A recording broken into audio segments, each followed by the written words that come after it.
بسم اللہ الرحمن الرحیم۔ السلام علیکم، ویلکم ٹو کہانی گھر۔ آئیے سنتے ہیں آج کی کہانی۔ 3 بیٹیوں کے بعد آج میرے گھر بیٹا پیدا ہونے والا تھا۔ مجھے یاد ہے جب میری پہلی بیٹی پیدا ہوئی تھی تب میں کتنی خوش تھی۔ وہ رضوان اور میری محبت کی پہلی نشانی تھی۔ اس کے آنے سے مجھے ماں کا رتبہ ملا تھا، پر جب مجھے رضوان کے چہرے پر کوئی خوشی دکھائی نہ دی تو میں سمجھ گئی کہ ان کو بیٹی نہیں بیٹا چاہیے تھا۔ ان کا ڈر اور افسوس بھی بلا وجہ نہیں تھا، کیونکہ ان کے گھر میں 35 سال کی بن بیاہی بہن کی ذمہ داری تھی جس کا ذہنی توازن ٹھیک نہیں تھا، اور اسی وجہ سے کہیں بھی کوئی رشتہ نہ ہو سکا۔ اور ان کی امی نے اس بات کو اتنا سر پہ اٹھایا ہوا تھا کہ میرا شوہر بیٹی کے نام سے بھی ڈر گیا تھا، اور میری ایک کے بعد دوسری اور پھر تیسری بھی بیٹی ہی پیدا ہوئی تھی تو میرے شوہر کے ساتھ ساتھ میری بھی ہمت ٹوٹ گئی تھی۔ میرا رضوان، جس کے لیے میں نے ہر رشتہ ناتا چھوڑ دیا تھا، وہ میری محبت ہی نہیں جنون تھا۔ میں ان کو دنیا کی ہر خوشی دینا چاہتی تھی، پر قدرت کے ہاتھوں مجبور ہو گئی تھی کہ میری صرف بیٹیاں ہی پیدا ہو رہی تھیں، جن کی وجہ سے رضوان مجھ سے دور ہو گئے تھے۔ میں ہر طرح کی کوشش کر کے انہیں خوش رکھنا چاہتی تھی، اپنی ماں کے کہنے پر دوسری شادی کرنا چاہتے تھے۔ ان کے رشتے بھی دیکھے جا رہے تھے۔ جب میرے ہاں چوتھی بار امید لگی اور میں نے رضوان سے کہا کہ اس کی پیدائش تک رک جائے، مجھے یقین ہے اس بار بیٹا ہی ہوگا۔ بیٹے کی امید پر وہ کافی خوش تھے اور خوش رہنے لگے تھے۔ میرا خیال رکھتے وقت کا پہیہ چلتا رہا اور انتظار کے دن ختم ہو گئے۔ کچھ ہی دیر میں انہوں نے رضوان سے کہہ کر گاڑی منگوائی اور ہم بچے کے سارے سامان کے ساتھ ہسپتال کے لیے روانہ ہوئے۔ وہاں پہنچ کر مجھے لیبر روم میں لے گئے اور رضوان اور میری ساس بے صبری سے باہر انتظار کرنے لگی، پر اندر پہنچ کر میری تکلیف بہت زیادہ بڑھ گئی۔ میں نے پہلے بھی 3 بیٹیاں پیدا کی ہوئی تھیں۔ مجھے اندازہ تھا کہ بچہ پیدا کرنا بہت مشکل ہے، اور یہ تکلیف اس سے بہت زیادہ تھی، اور نہ جانے کب درد کی شدت برداشت نہ ہوئی اور میں بے ہوش ہو گئی۔ پتہ نہیں کتنے وقت کے بعد مجھے ہوش آیا تو میں ہسپتال کے کمرے میں لیٹی تھی۔ میرے پاس کوئی بھی موجود نہیں تھا۔ مجھے لگا سب میرے بیٹے کے پاس ہوں گے۔ تھوڑی ہی دیر بعد ایک نرس میرے پاس آئی تو اس نے بچے اور باقی گھر والوں کا پوچھا۔ اس کی آنکھوں میں ایک چمک سی آ گئی۔ مجھے دیکھ کر کہنے لگی کہ آپ نے ایک خوبصورت بیٹی کو جنم دیا ہے۔ ماشاءاللہ، آپ کی بیٹی بہت پیاری ہے۔ ایک دم میرے سارے خواب جو میرے سامنے گھومنے لگے، جو میں نے رضوان کو دکھائے تھے اور خود بھی دیکھے تھے۔ میرے دل کی دھڑکن تیز ہو گئی۔ میں نے پوچھا کہ میرا شوہر کہاں ہے؟ اس نے بتایا کہ وہ کل سے نہیں آئے۔ میری ساس تھی اور وہ بھی 2 گھنٹے سے رکشہ لانے کا کہہ کر گئی تھی تو ابھی تک واپس نہیں آئی۔ اس بچی نے اٹھا کر میرے سامنے پیش کیا اور کہا کہ اسے دودھ پلا دے۔ میرا دل نہیں چاہ رہا تھا کہ میں نظر اٹھا کر بچی کو دیکھوں۔ یہ وہی تھی جس نے پیدا ہوتے ہی مجھے آسمان سے اٹھا کر زمین پر پٹک دیا تھا۔ میں جلتے ہوئے دل سے غصے والی نظر سے اس کی طرف دیکھا۔ نرس نے صحیح کہا تھا، یہ بالکل چاند جیسی تھی، پر شکل صورت سے کیا ہوتا ہے، بیٹا تو بیٹا ہی ہوتا ہے۔ نرس نے بچی کو میری گود میں ٹھیک سے لٹایا اور دودھ پلانے میں مدد کرنے لگی۔ تھوڑی دیر بعد میری ساس بھی آ گئی۔ ان کا چہرہ دیکھ کر میں سمجھ چکی تھی کہ ان لوگوں کو بیٹی کے ساتھ اب میری کوئی بھی ضرورت نہیں۔ رکشے میں مجھے بہت تکلیف ہو رہی تھی، پھر بھی میری ساس اسے کہہ رہی تھی کہ بھائی ذرا تیز چلاؤ۔ میں چپ چاپ سب برداشت کر رہی تھی اور دل میں اپنی بیٹی کو کوس رہی تھی۔ گھر پہنچنے سے پہلے میری نظریں رضوان کو ڈھونڈ رہی تھی۔ گھر پہنچے تو پر وہ موجود نہیں تھے۔ سامنے کمرے تک آنا بھی ضروری نہیں سمجھا۔ میں نے بچی اپنی بڑی بیٹی کو دی اور خود دیواروں کا سہارا لیتے ہوئے کمرے تک جا پہنچی جہاں میری باقی بیٹیاں بھی موجود تھیں۔ ان سب پر مجھے پیار آیا کہ 2 دن سے نہیں دیکھا تھا، پر اس ننھی سی مجھے کوئی لگاؤ نہیں تھا جس نے میرے سارے خواب توڑ دیے تھے۔ وقت گزرتا رہا، رضوان مجھ سے خفا رہنے لگے، نہ تو ٹھیک طرح سے بات کرتا اور نہ ہی خرچہ دیتا۔ میرا صبر جواب دے چکا تھا، مجھ سے اور برداشت نہیں ہو رہی تھی۔ اپنے محبوب شوہر کی بے روی میں اس کے لیے کچھ بھی قربان کر سکتی تھی، اور یہ منحوس بیٹی تو ویسے بھی میری آنکھ کا تنکا تھی۔ میں نے آہستہ آہستہ اسے اپنا دودھ دینا بند کر دیا۔ جب بھوک کی وجہ سے وہ روتی تو ایک بار فیڈر پلا دیتی۔ اس کا پیٹ بھر جاتا یا نہیں میری کوئی توجہ نہ ہوتی۔ میں زیادہ دیر تک اس کو سلا کر کمرے کا دروازہ بند کر دیتی تاکہ یہ روئے بھی تو آواز باہر نہ جائے، اور سارے کام مکمل کر کے پھر ہی دروازہ کھولتی۔ میری ساس اس بات کو بخوبی سمجھ چکی تھی کہ میں بیٹی کے ساتھ کیا سلوک کرتی ہوں، پر دل ہی دل میں وہ بھی ناراض ہی تھی اس بات سے، اس لیے کچھ نہیں کہا۔ رات میں اکثر میری بیٹی بہت روتی۔ ایک رات اچانک میری آنکھ کھلی تو کیا دیکھتی ہوں کہ میری بیٹی کے منہ میں فیڈر لگا ہوا ہے، وہ بھی دودھ سے بھرا ہوا۔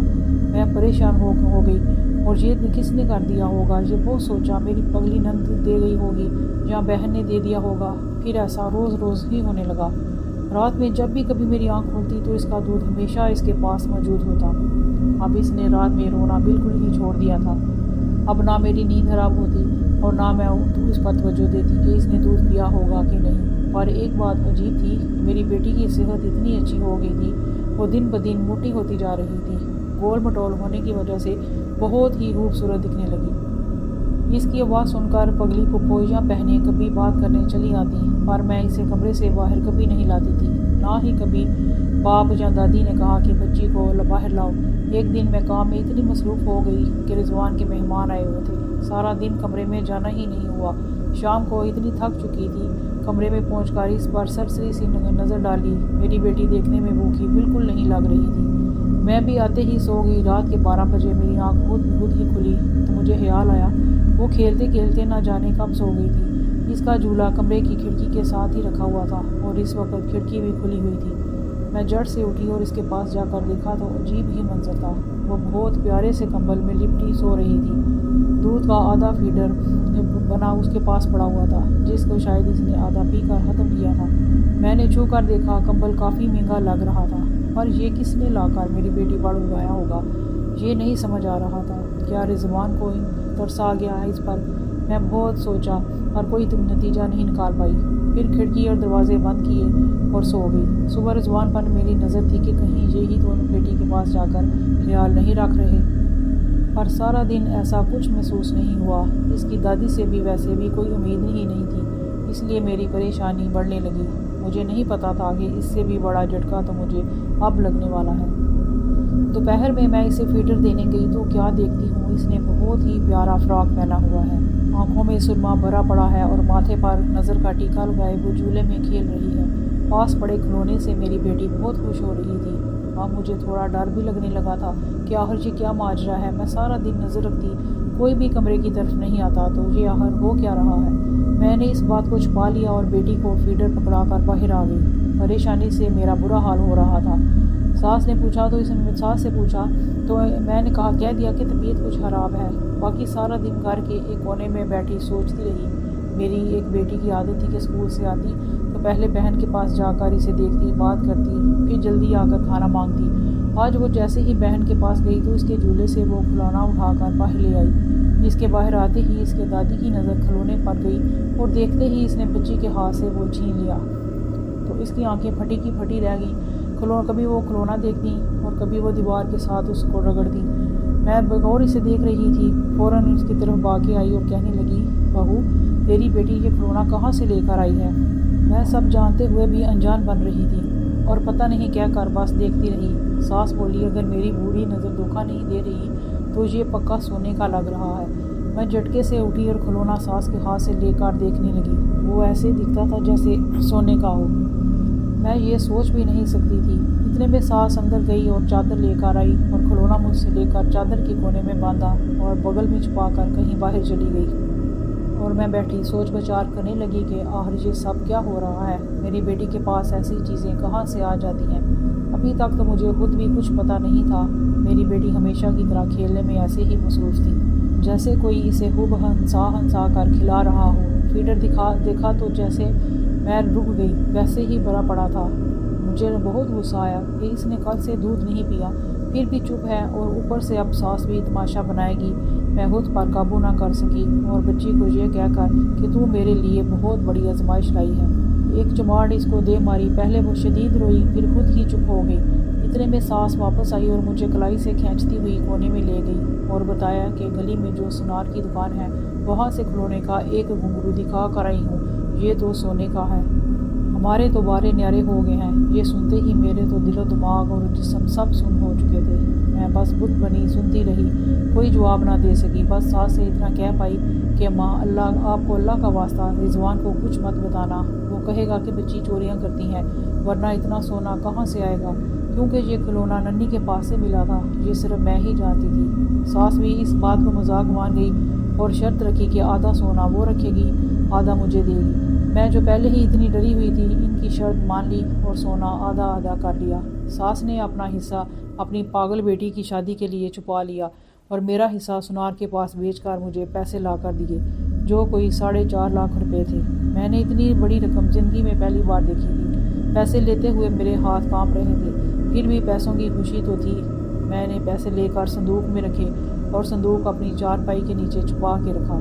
اگلے دن میں کچھ پیسے لے کر بازار گئی اور کچھ خود خرچ کیا، راشن لیا، گھر کا سامان لیا، پھل فروٹ، سبزیاں، دودھ، دہی، گوشت وغیرہ، پورے ہفتے کا راشن لے کر فریج کو بھر دیا تاکہ دن رات آرام سے گزرے۔ میں روز بن ٹھن کے نئے کپڑے پہنتی، شوہر کو خوب اچھا کھلاتی پلاتی، وہ بھی مجھ سے بہت خوش ہوتے۔ اس لیے 2 ماہ بڑے مزے میں گزرے۔ اب میری بیٹی تھوڑی تھوڑی بڑی ہونے لگی تھی، پر میری ساس اس پر کوئی توجہ نہ دیتی تھی اور نہ ہی میں اس کا کوئی خاص دھیان رکھ پاتی تھی۔ ایک دن میں نے صندوق کھولا تو پیسے صرف 1 لاکھ بچے تھے۔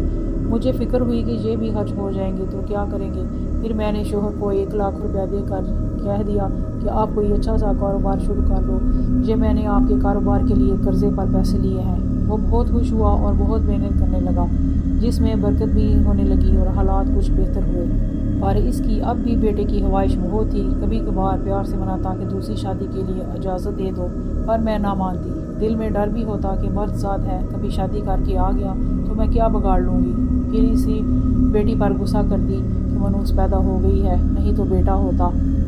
اسے میں نے ایک بار پھر مارا۔ اب کی بار بڑا عجیب واقعہ ہوا۔ اسے مارنے سے میرے ہاتھ میں شدید درد ہونے لگا، اتنا کہ برداشت نہیں ہوا۔ میں جلدی سے دوپٹے سے ہاتھ کو کھینچ کے باندھ لیا، اور درد تھا کہ بڑھتا ہی گیا۔ تھوڑی دیر میں کھول کے دیکھا تو پورا ہاتھ بلو کلر کا نیلا پڑ چکا تھا۔ میں فوراً ہاسپٹل بھاگی۔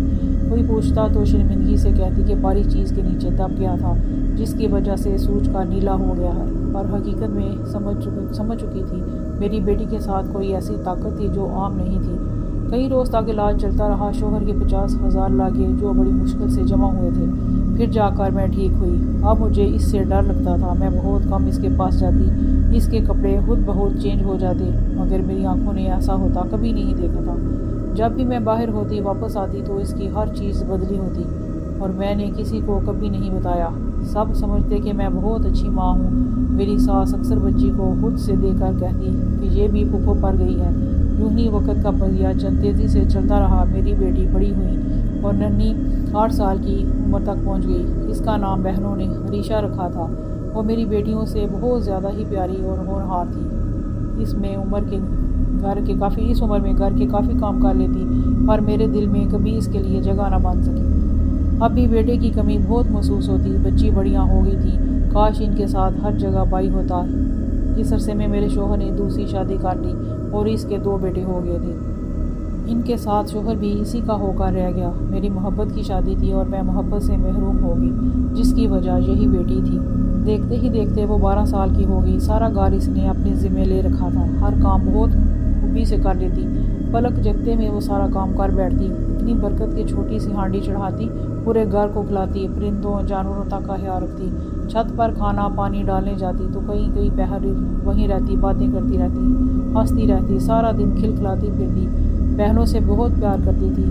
میری باقی 3 بیٹیاں اعلیٰ تعلیم کے لیے دوسرے شہر چلی گئی، پر میں نے اسے کبھی اسکول نہیں بھیجا، اپنے ہی پاس رکھ لیا۔ بہت خدمت کرتی تھی میری اور دادی کی بھی۔ پاگل پھپھو کو بھی ہاتھ سے کھانا کھلاتی، نہلاتی، سنوارتی، اسے بہت خوش رکھتی۔ میری اس سے نفرت کی انتہا اس دن نہ رہی جب ایک رات میں اچانک کسی کام سے باہر نکلی تو وہ ایک بلند قامت اور چوڑے سینے والے کسی مرد سے باتیں کرنے میں مشغول تھی۔ دونوں بہت ہنس رہے تھے۔ اس مرد میں اتنی دہشت تھی کہ میں دیکھ کر کوئی بات ہی نہ کر سکی۔ ساری رات میں تیز بخار میں تڑپتی رہی۔ یہ صرف اس پر نظر پڑنے کا اثر تھا جس کی تاب نہ لا سکی۔ اگلے دن طبیعت کچھ ٹھیک ہوئی تو میں نے اس سے پوچھا کہ وہ کون مرد تھا۔ اس نے بتایا کہ وہ ایک جن ذات ہے، وہ کہتا ہے کہ میں نے ہی تمہیں پالا ہے، اور اس نے بتایا ہے کہ جب میں پیدا ہوئی اس کی محبوبہ کی آخری سانسیں چل رہی تھیں، جس کو کسی عمل نے اپنے عمل سے جلایا تھا۔ جن ذات نے اس عمل کو مارنا چاہا تو عمل نے اسے بتایا کہ تمہاری محبوبہ کی آخری سانس جب نکلے گی، جب تم اپنے منہ میں اس کا سانس بھر لو، اور جو انسانی بچہ اس دنیا میں پیدا ہو اس کی پہلی سانس لینے سے پہلے اس بچے کے منہ میں ڈال دو۔ وہ سانس اس میں پھونک دینا تو اس کی محبوبہ کی جان اور شکل میں بڑا ہوگا۔ اس جن ذات نے اپنی محبوبہ کی نکلتی ہوئی آخری سانس اپنے اندر بھر لی اور میں جیسے ہی پیدا ہوئی اس نے میرے اندر وہ سانس ڈال دی۔ میں بیٹا پیدا ہوا تھا مگر اس کے اس عمل سے میں بیٹی بن گئی۔ وہ مجھ سے محبت کرتا ہے اور میں بھی اس سے محبت کرتی ہوں۔ یہ بات سنتے ہی میرے زخموں پر جیسے نمک پڑ گیا ہو۔ میرا بیٹا اس جنزاد نے مجھ سے چھین لیا تھا۔ میں نے سوچ لیا تھا کہ اپنی ساری محرومیوں کا بدلہ اسی سے لوں گی، اس کی محبت کو چھین لوں گی۔ اگلے دن میں اس کے باپ کو کہا کہ میں اس کی ذمہ داری نہیں اٹھا سکتی۔ اس نے اعتراض کیا کہ یہ سب سے چھوٹی ہے، پہلے بڑی بیٹیوں کی شادی کریں گے، پر میں نے صاف کہہ دیا مجھے اس کے کردار پر شک ہے، میں اسے نہیں سنبھال سکتی۔ ان باتوں کے دوران میری بیٹی دکھی نظروں سے میری طرف دیکھ رہی تھی، پر میرے اندر بدلے کی آگ لگی ہوئی تھی۔ میرا شوہر چلا گیا تو وہ میرے پاس آئی اور منت سماجت کرنے لگی۔ اماں تو ایسے کیسے کر سکتی ہے، تجھے تو میں نے سب سے پہلے بتایا تھا۔ پھر بھی میں مسکرائی اور اسے صاف صاف کہہ دیا تیرے عاشق کی یہ خواہش کبھی بھی پوری ہونے نہیں دوں گی، تو میری ہی بیٹی ہے، میں ہی تیرا فیصلہ کروں گی۔ وہ چپ ہو گئی اور خاموشی سے میری طرف دیکھتی رہی۔ میں نے اسے نظروں کے سامنے سے دفع ہونے کا کہا تو آگے سے وہ جتانے لگی اماں یہ سب عیش و آرام، ابا کا چلتا ہوا کاروبار، بہنوں کی اعلیٰ تعلیم، سب اسی کی بدولت ہے، اس میں سے آپ لوگوں کی کوئی بھی حیثیت نہیں۔ اپنے پہلے والے حالات یاد کرو، تم بہت پچھتاؤ گے کیونکہ وہ مجھے یہاں دکھی رہنے نہیں دے گا، اور وہ گیا تو سارے سکھ بھی ساتھ ہی چلے جائیں گے۔ اور میں چاہتی ہوں آپ حقیقت کو مان لیں، میں اس کے ساتھ زندگی بھر آپ کی خدمت گزار ہوں گی۔ میں نے کہا کبھی نہیں، وہ اپنے مقصد میں کبھی کامیاب نہیں ہو سکتا۔ اس نے میرا بیٹا چھینا ہے اور میرا شوہر دور کیا ہے مجھ سے۔ اس نے کہا کہ آپ کے ایسا کرنے سے وہ کچھ بھی کر سکتا ہے، وہ مجھے کسی اور دنیا میں لے جائے گا۔ میں اس کی بات نہیں مانی اور جلد ہی اس کی شادی کی کوشش کرنے لگی۔ اس کا رشتہ طے ہونے والا تھا جس دن اس کے باپ نے کہا کہ آج رشتہ دار آئے ہیں۔ میں نے جلدی سے سارا کام مکمل کروا کے اسے تیار ہونے کے لیے کہا۔ وہ روتی بلکتی رہی پر میں نے اس کی ایک نہ مانی۔ باہر مجبور ہو کر وہ میرا دیا ہوا جوڑا پہننے کے لیے کمرے میں گئی۔ کافی دیر ہو چکی تھی، وہ باہر نہیں آئی۔